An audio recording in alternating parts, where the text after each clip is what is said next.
6页，创世纪30章25到43节。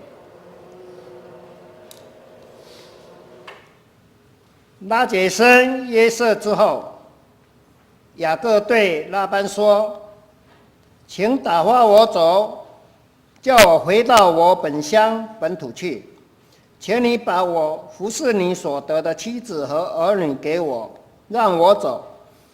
我怎样服侍你，你多知道。”拉班对他说：“我若在你眼前蒙恩，请你仍与我同住，因为我已算定耶和华赐福于我，是为你的缘故。”又说：“请你定你的工价，我就给你。”雅各对他说：“我怎样服侍你，你的牲畜在我手里怎样，是你知道的。我未来之先，你所有的很少，现今却花大众多。耶和华随我的脚步赐福于你。如今我什么时候才为自己兴家立业呢？”拉班说：“我当给你什么呢？”雅各说：“什么你也不必给我，只有一件事，你若应承，我便仍旧牧放你的羊群。今天我要走遍你的羊群，把绵羊中还有点的、有斑和黑色的，并山羊中还有斑的、有点的，都挑出来。将来这一等的，就算我的工价。以后你来查看我的工价。还在我手里的山羊，不是有点有斑的；绵羊不是黑色的，那就算是我偷的。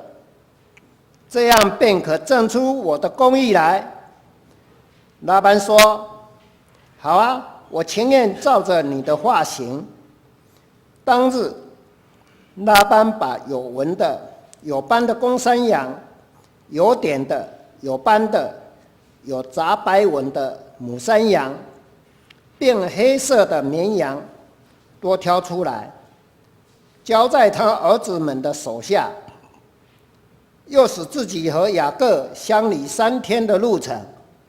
雅各就牧养拉班其余的羊。第37节，雅各拿杨树、杏树、枫树的嫩枝，将皮剥成白纹，使枝子露出白的来，将剥了皮的枝子对着羊群插在引羊的水沟里和水槽里。羊来喝的时候，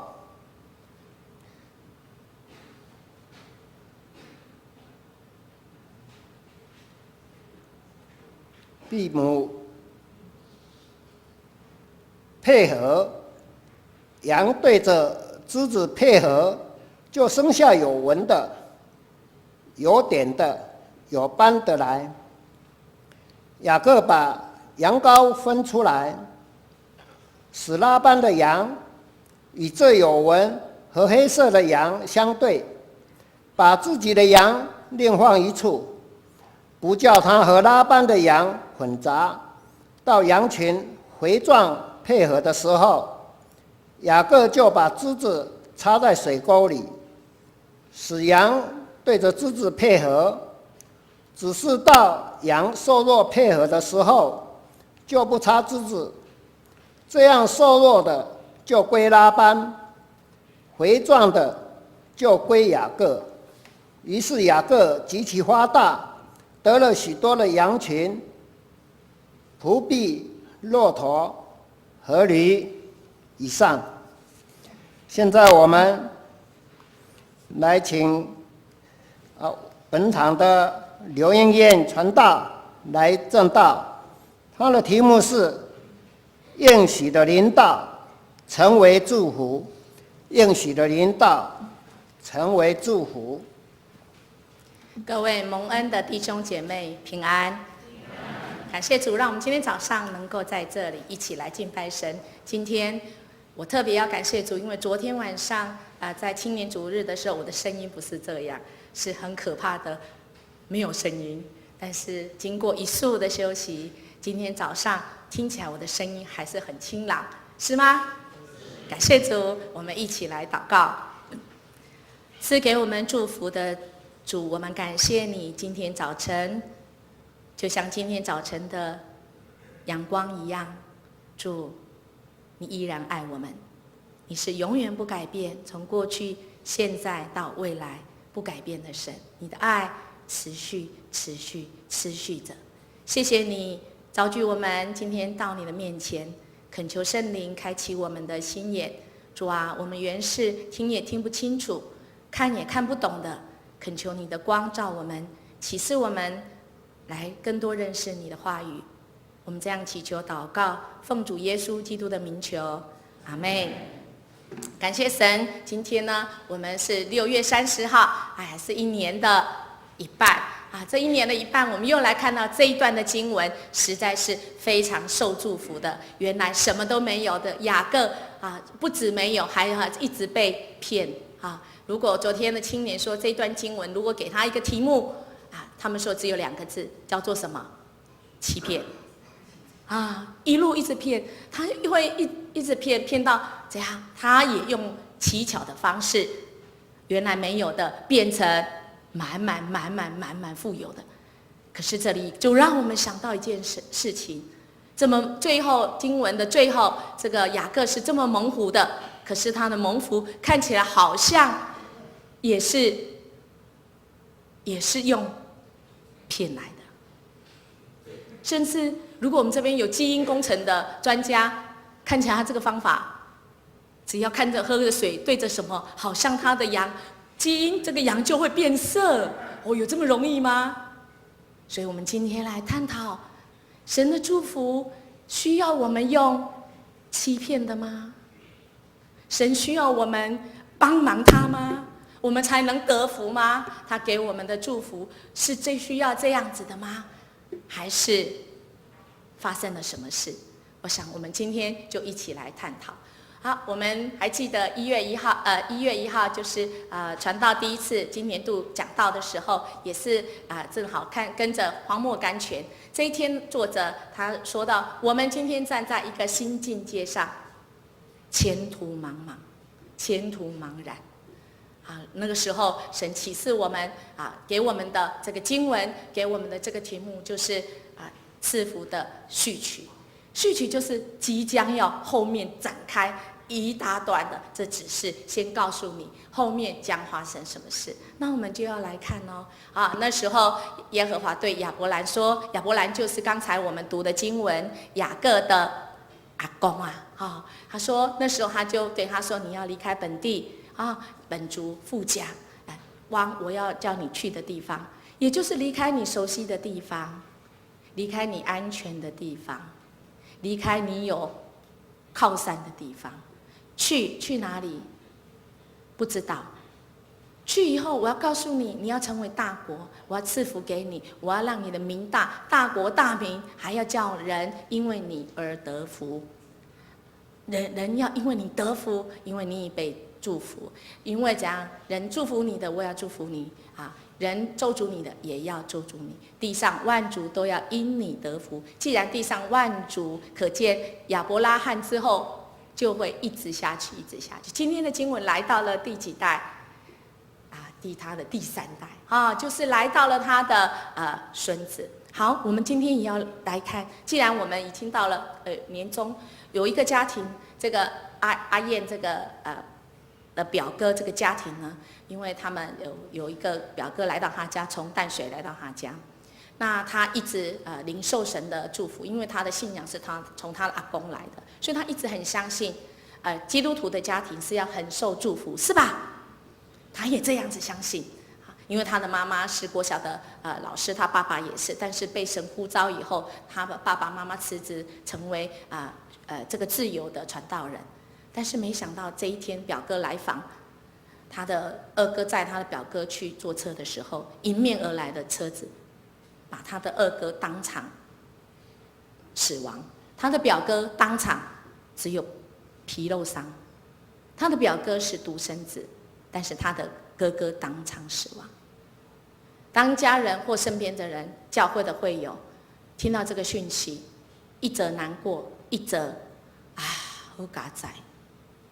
还好这个独生子只有皮肉伤。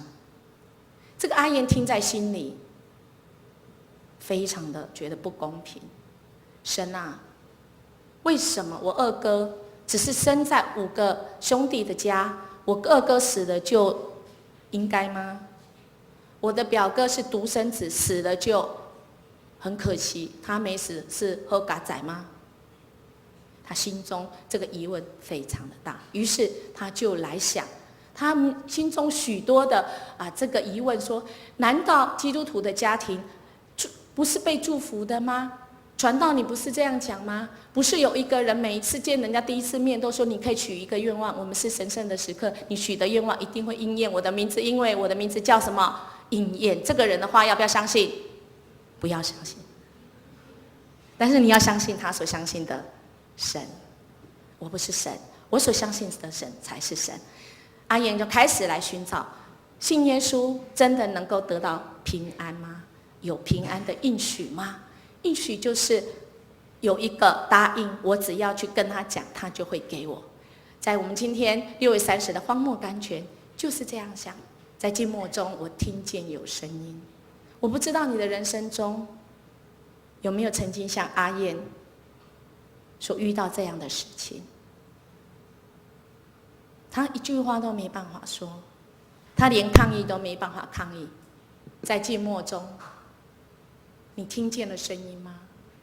因为这个阿燕后来长大到读大学的时候，非常的优秀，长得又清秀又高大，所以这个新闻记者邀请他去当主播，所以他保送到政大新闻系，跟陶子是同班同学。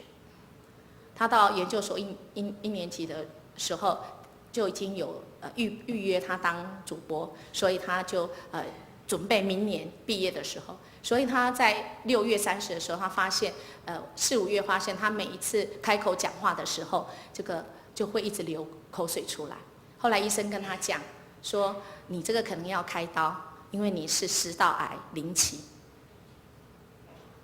这个阿燕真的是一路上一个信主的孩子，第3代的孩子，去开刀的时候，医生跟他讲一定会好，龙总医生一定会好。没想到6月30开完刀以后，没有好，反而吃了任何东西就吐，吃了任何东西就吐，吃了任何东西就吐。所以他170将近180公分，瘦到只剩下不到40公斤。我们国防部还说，拜托你不要当服兵役，因为你太瘦了。这样的基督徒有受祝福吗？我们要来看，在静默中，你有听见吗？有一个人，我们的属灵前辈叫做约伯，他也遇到这样的事。他是在神眼中看为他是好的，是义人。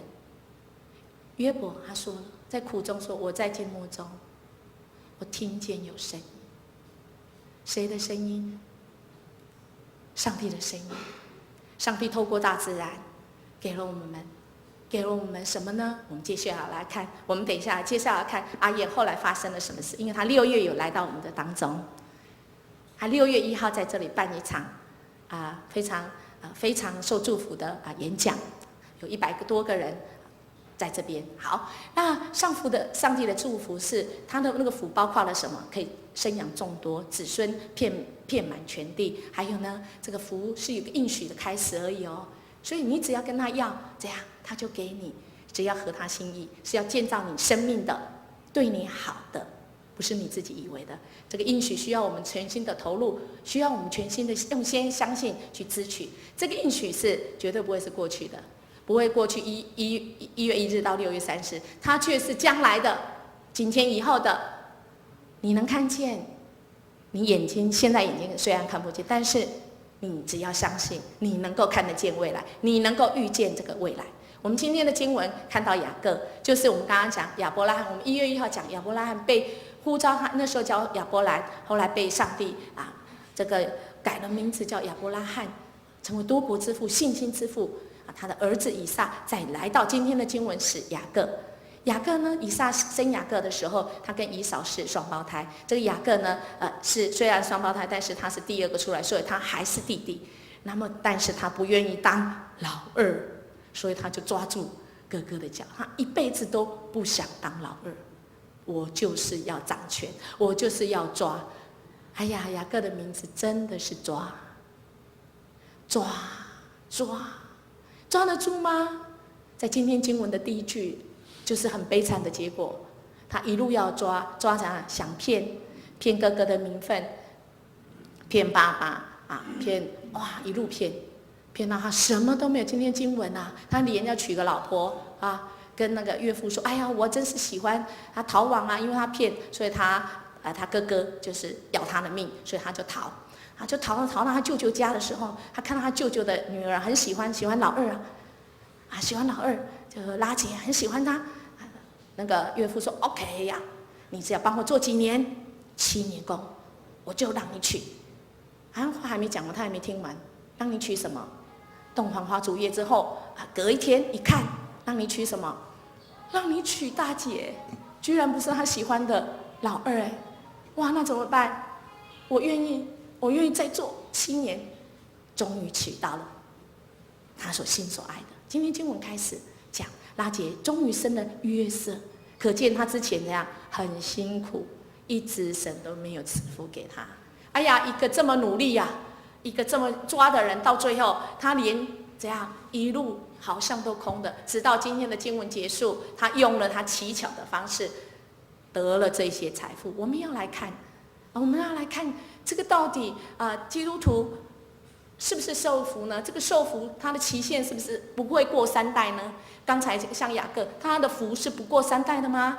刚才我们看到阿燕，他就是这个家族了，他是马偕在台湾的第1个所设立的第1个传道，叫陈荣辉，传道的后代第3代，他也开始追寻。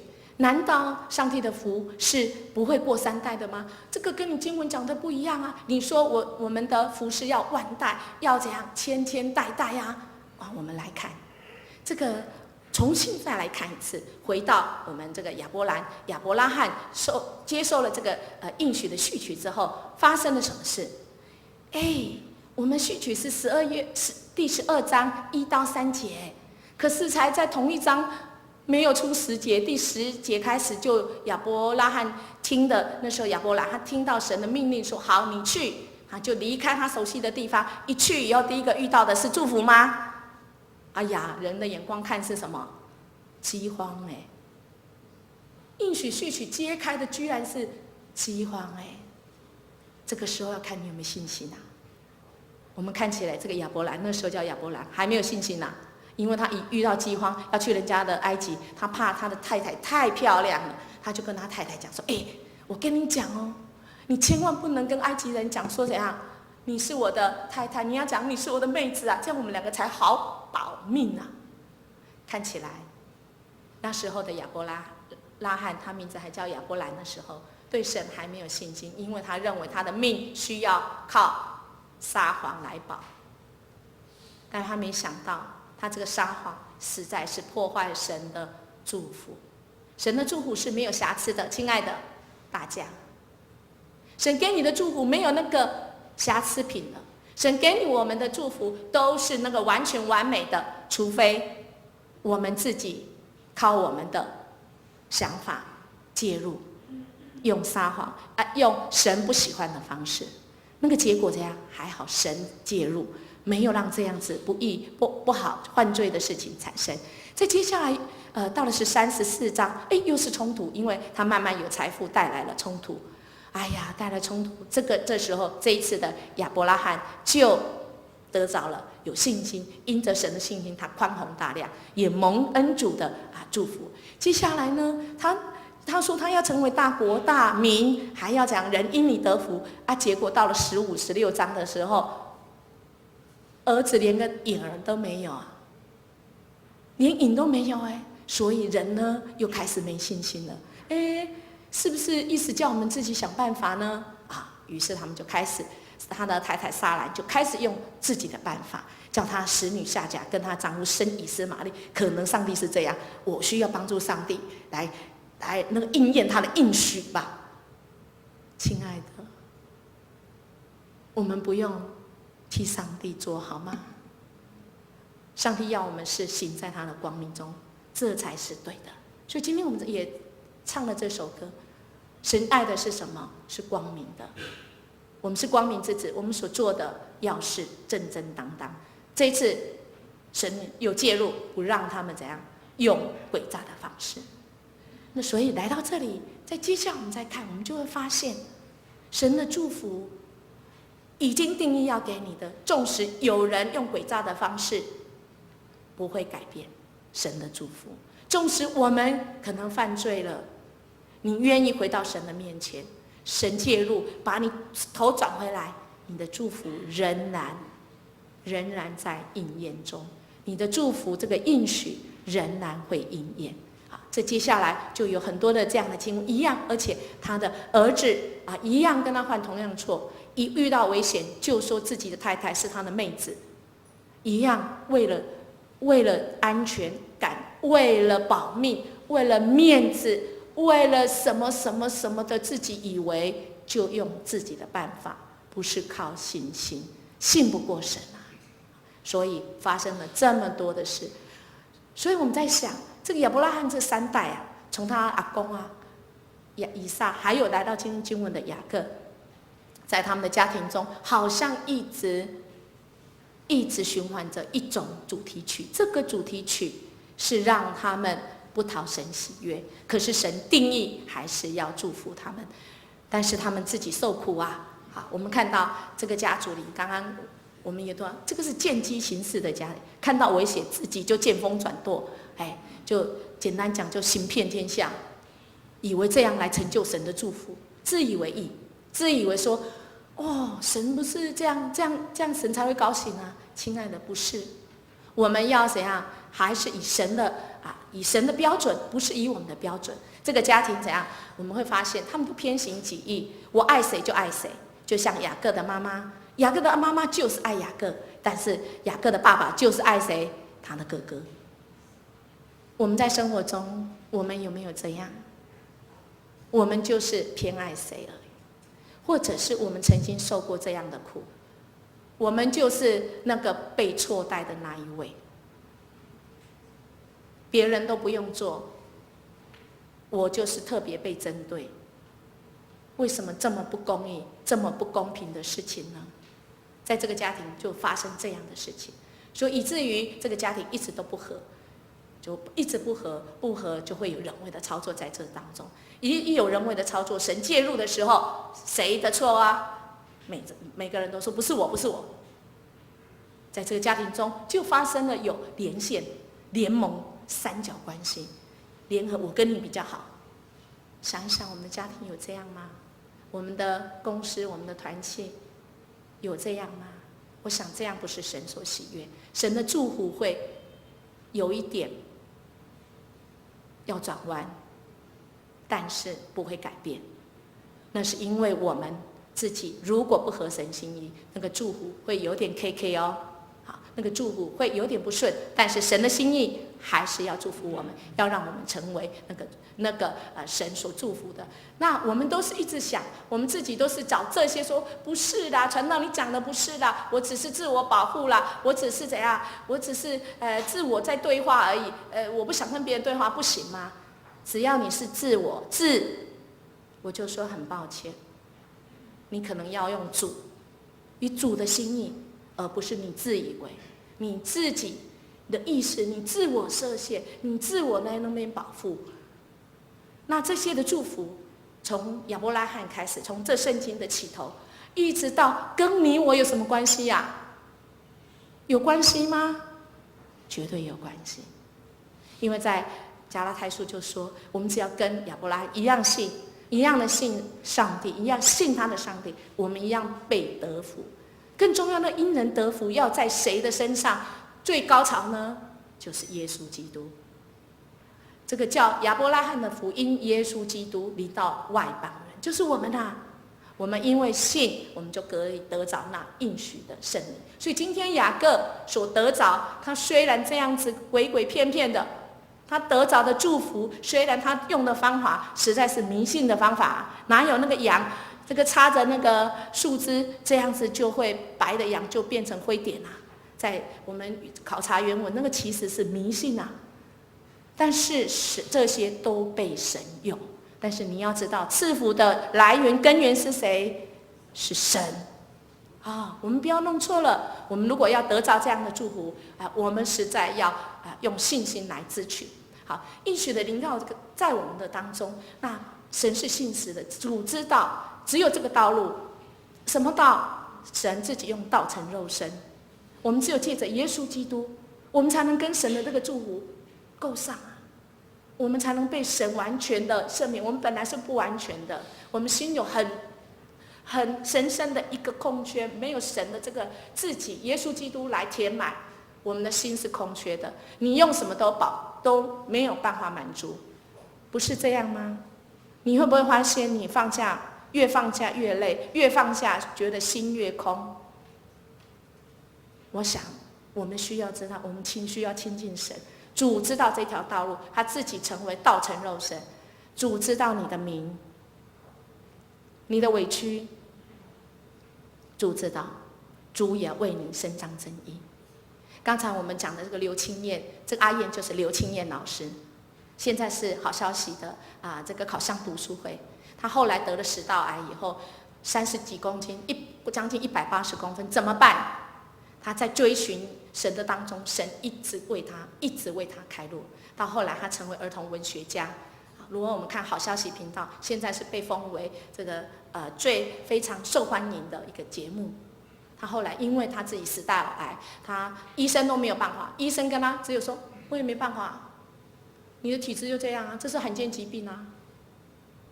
可是他就是没办法吃啊，连水都没办法喝，那多痛苦。神就透过全世界网络的那个医生帮助他慢慢的恢复，现在他身体好了，现在他成为很多人的祝福，很多的家庭只要讲到绘本就会想到刘清燕老师。神亲自来告诉他，知道他所受的苦，神也知道每个人的性情，我们的性情，我们的过去，我们的生命可能被许多没有被允许的人加在我们身上，我们的性情可能被扭曲，但是神知道，神自己来为你伸冤，神自己来恢复你那美好的本相。只要你愿意说，主啊，请你帮助我，我一直犯同样的错，我很痛苦，我想改变。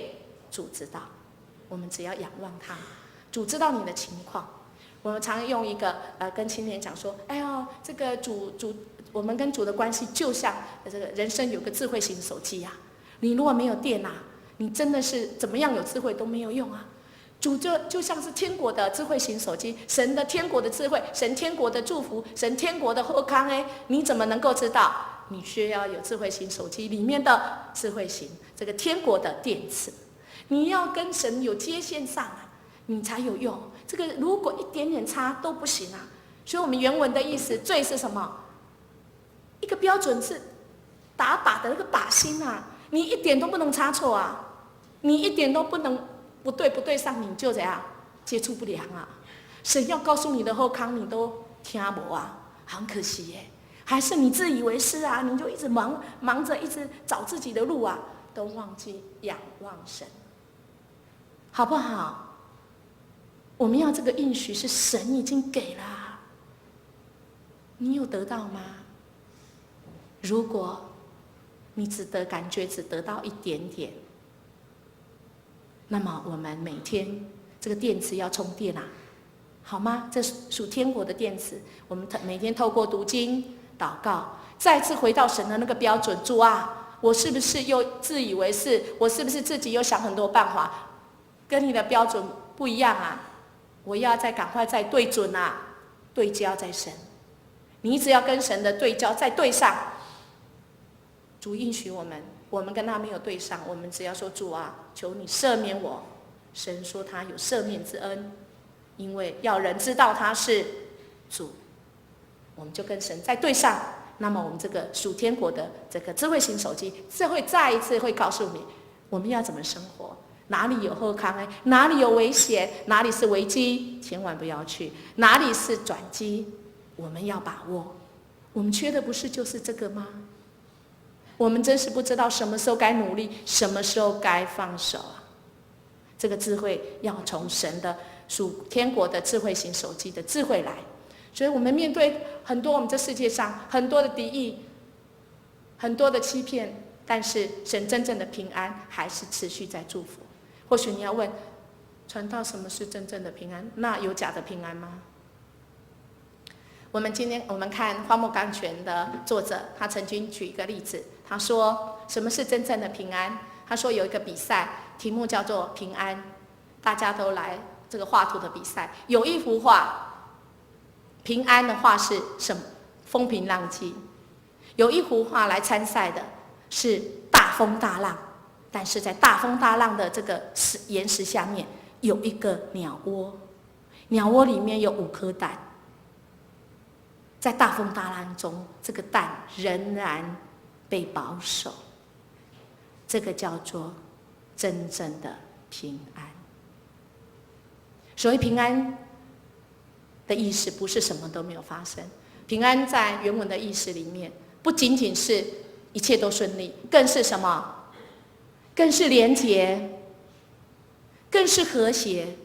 所以我们就要来看，我们有没有平安？我们就只能说来看什么？我跟神，你的关系有没有连接上？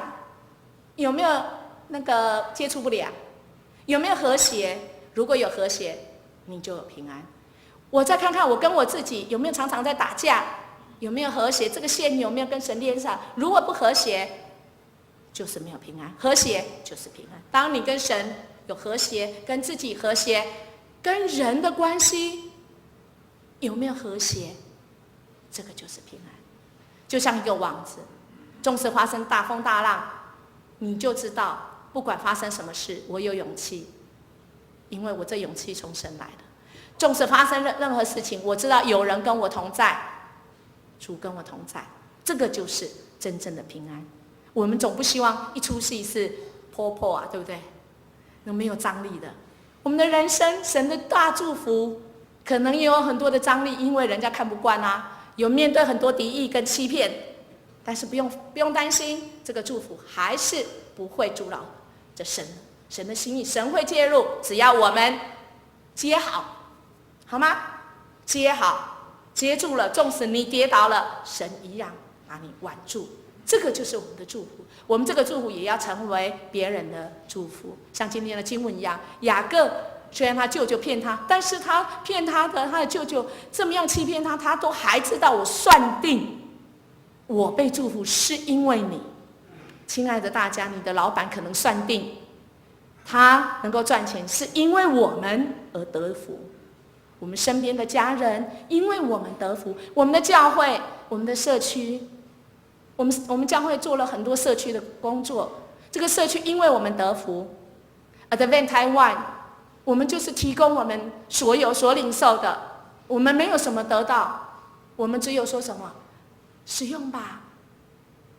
有很多人要今天你们差遣出去，福音要广传，人要因为我们得福。感谢神，我们虽然没有得什么，但是神知道，神知道你的名，神知道你，神知道我们。我想这就是我们有真正的平安。神，我们所拥有的，我们就要好好来用，好吗？这个祝福，神跟应许，我们不要放着不用，我们要好好来，不止用而已，不是苦苦皱皱眉头的用，我们要来享受跟神的关系。我们不管风浪，我们都能够跟神有和好关系。好，所以有个施布真啊，这个我们的前辈他们说，神的应许呢，可以比拟成说，神给信徒了一本什么支票簿，我们要用什么来支取啊？支票簿我们不仅是拿来怎样翻一翻而已哦，我们要背书，用什么来背书？用我们的信心写上我们的名字，我们有信心到神的面前。如果日期还没到，当然不会应验，但是你有个信心说，主啊，我已经知道你要给我的应许，我就是要过那样的生活，我就是要过喜乐的生活。我想这就是神给我们的祝福。今天我们的会前读经经文也这样告诉我们，我们要怎样仰望神啊？我们不要只看我们自己。今天雅各虽然他靠自己今天得着祝福，但是我们要更享受在主里面，不是那么辛苦的。我们要的是真正的祝福这是神要赐给我们的。那我们领主祷告一直在看这一套书我对从这里得着很多的帮助。每天我们来到跟神的标准，我们悔改才不会犯同样的错。神的祝福，因为我们犯同样的错就 KK， 真的很可惜。我们要享受在主里面，我们真的要每天跟神的关系对准神，再回到神的那个标准。想神是赐福满满的神。我们一起来祷告。主，我们感谢你，谢谢你的应许是丰丰富富。你要我们的人生是靠着主你过得胜丰盛的人生。谢谢你给我们应许。主，我们真的信心不够，常常没有用信心来支取。主，恳求你帮助我们从这里回到我们的生活，回到我们工作岗位，回到我们所到的地方。主，我们都带着你的祝福，主都成为祝福，也祝福别人，别人也因为我们得福。主，你知道台湾这块土地需要被医治，需要被反转。主，我们唯一的办法就是回到主你的标准，我们要悔改归向你。谢谢主，你启示我们。主，谢谢你称我们为你的儿女，因为你这样来教导我们，用主祷文这样来教导我们说，我们在天上的父，愿人都尊你的名为圣，愿你的国降临，愿你的旨意行在地上，如同行在天上。我们日用的饮食，今日赐给我们，免我们的债，